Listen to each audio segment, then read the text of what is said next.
एक बार एक अमीर व्यापारी एक बौद्ध भिक्षु के पास आता है और कहता है, भंते, पिछले कुछ समय से मैंने अनुभव किया है कि मेरे अंदर चिंता, क्रोध, लालच और घमंड जैसे मानवीय कुविचार बढ़ते जा रहे हैं।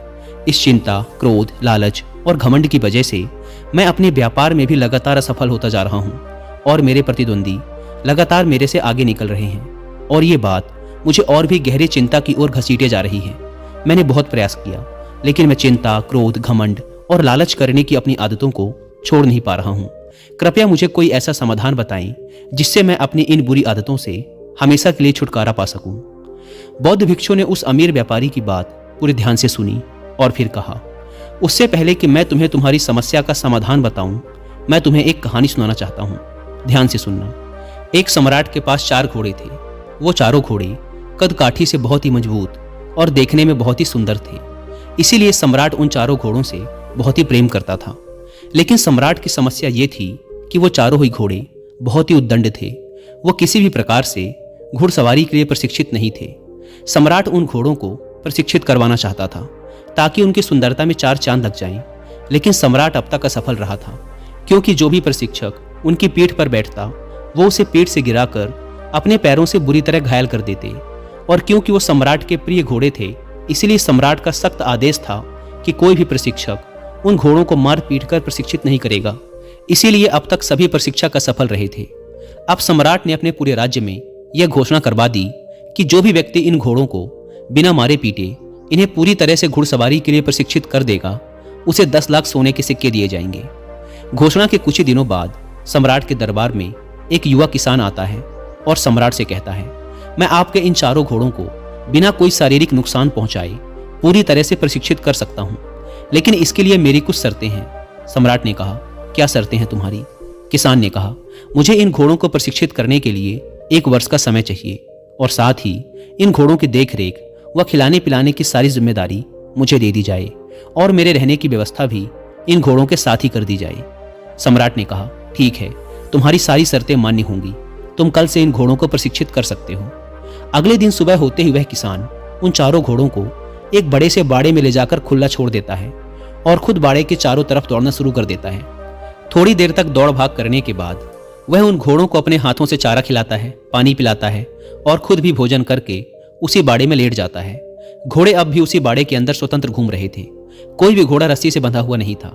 जैसे ही शाम होती है वह उठता है और फिर बाड़े के चारों तरफ भागना शुरू कर देता है।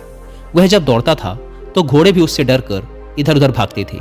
जब रात हो गई तो वह घोड़ों को खिला पिलाकर रस्सी से बांध देता है और खुद भी उन्हीं के पास सो जाता है। सुबह होते ही वह किसान फिर उन घोड़ों को बाड़े में ले जाकर खुला छोड़ देता है और खुद बाड़े के चारों तरफ दौड़ने लगता है। घोड़े भी इधर उधर भागने लगते हैं। अब यही उसका रोज का नियम बन गया। वह किसान रोज दिन भर घोड़ों को खुला रखता, उन्हें नहलाता, खिलाता पिलाता, प्यार से पुचकारता, उनके साथ खेलता और फिर रात होती तो उन्हीं के साथ सो जाता।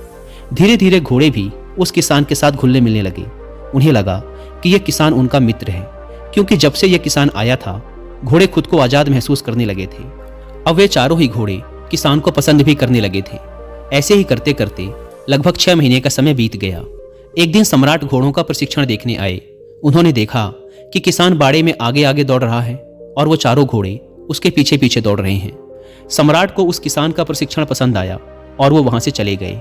जब 1 वर्ष का समय पूरा हो गया तो सम्राट के पास संदेशा भेजा गया कि घोड़े पूरी तरह से प्रशिक्षित हो चुके हैं। सम्राट बड़े ही उत्साह के साथ उन घोड़ों को देखने आए। सम्राट के आते ही किसान ने एक एक कर सभी घोड़ों के ऊपर बैठकर उनकी लगाम पकड़कर सवारी करके सम्राट को दिखाई। सभी घोड़े बिना किसी उद्दंडता के पूरे अनुशासन के साथ किसान को अपनी पीठ पर बैठाकर तेज गति से भाग रहे थे। यह देखकर सम्राट के आश्चर्य का ठिकाना ना रहा। उसने किसान से पूछा, यह चमत्कार तुमने कैसे किया? किसान ने कहा, पहले मैं इनको आजादी देकर इनके साथ रहकर इनका दोस्त बन गया।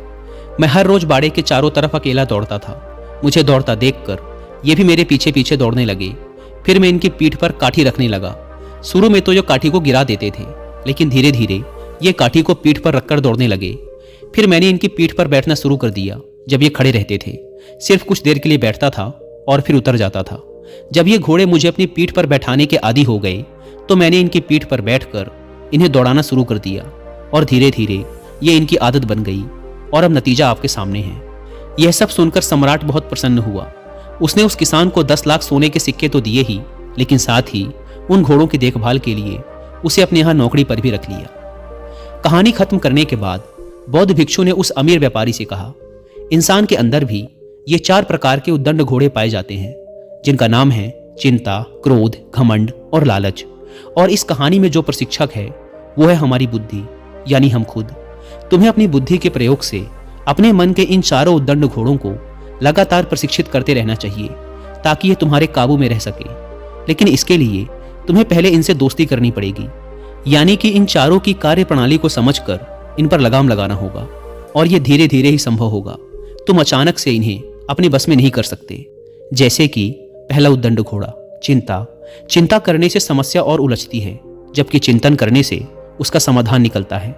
ये बात अपनी बुद्धि के द्वारा तुम्हें अपने उद्दंड मन को समझाने का प्रयास करना चाहिए। तुम्हें अपनी सकारात्मक सोच के साथ चिंता करने में नहीं, बल्कि समस्या का समाधान खोजने में अपना समय लगाना चाहिए। दूसरा उद्दंड घोड़ा क्रोध। क्रोध करने से किसी दूसरे का नुकसान हो या ना हो, लेकिन स्वयं का नुकसान जरूर होता है। पर कुछ जगहों पर क्रोध करना भी जरूरी होता है, जैसे जब कोई बेवजह ही हमें नुकसान पहुंचा रहा हो, या फिर किसी कमजोर या बेसहारा को अकारण ही डरा धमका या मार पीट रहा हो। लेकिन कब, कहां और कितना क्रोध करना है, कब करना है, कब इसे नियंत्रित रखना है और कैसे नियंत्रित रखना है, यही सारी बातें अपनी बुद्धि से धीरे धीरे इस क्रोध नामक बेलगाम घोड़े को सिखानी चाहिए। तीसरी चीज घमंड। घमंड और आत्मविश्वास के बीच एक बहुत ही पतली सी लकीर होती है। इसे सिर्फ मैं ही कर सकता हूं, ये घमंड है। इसे मैं भी कर सकता हूं, ये आत्मविश्वास है। तो घमंड और आत्मविश्वास के इस अंतर को अपनी बुद्धि के द्वारा अपने मन को समझाना चाहिए। और अगर किसी को अपने धन, ताकत और सुंदरता का घमंड है, तो उसे अपनी बुद्धि के द्वारा अपने घमंड नामक घोड़े को यह समझाना चाहिए कि मुझसे पहले बहुत से लोग हुए जो मुझसे भी कई गुना ज्यादा सुंदर, बुद्धिमान, ताकतवर और धनवान थे, लेकिन आज वो सभी मिट्टी में मिल चुके हैं। यह सब स्थायी नहीं है, यह सब हमेशा नहीं रहने वाला। इस बात को अपनी बुद्धि के द्वारा हमें अपने घमंड के घोड़े को समझाना चाहिए। और चौथा कुविचार लालच। लालच ज्ञान का हो तो अच्छा है, लेकिन अगर लालच अज्ञानता का हो तो बुरा है। लालच ज्ञान से, बुद्धि से, अपनी मेहनत और ईमानदारी से धन कमाने का हो तो अच्छा है, लेकिन अगर लालच चालाकी से, धोखे से, जल्दी से और गलत तरीके से धन कमाने का हो तो बुरा है। यही फर्क अपने इस चौथे घोड़े को यानी लालच को अपनी बुद्धि के द्वारा समझाना चाहिए। अंत में बौद्ध भिक्षु ने व्यापारी से कहा, मेरी इन सारी बातों का अर्थ केवल इतना है कि अगर तुम अपने अंदर की बुराइयों को खत्म करना चाहते हो तो तुम उन्हें समझकर धीरे धीरे अपनी बुद्धि के द्वारा उनसे छुटकारा पा सकते हो। इसके बाद बौद्ध भिक्षु ने अपनी आंखें बंद कर ली और वह अमीर व्यापारी उनको प्रणाम कर वहां से चला गया।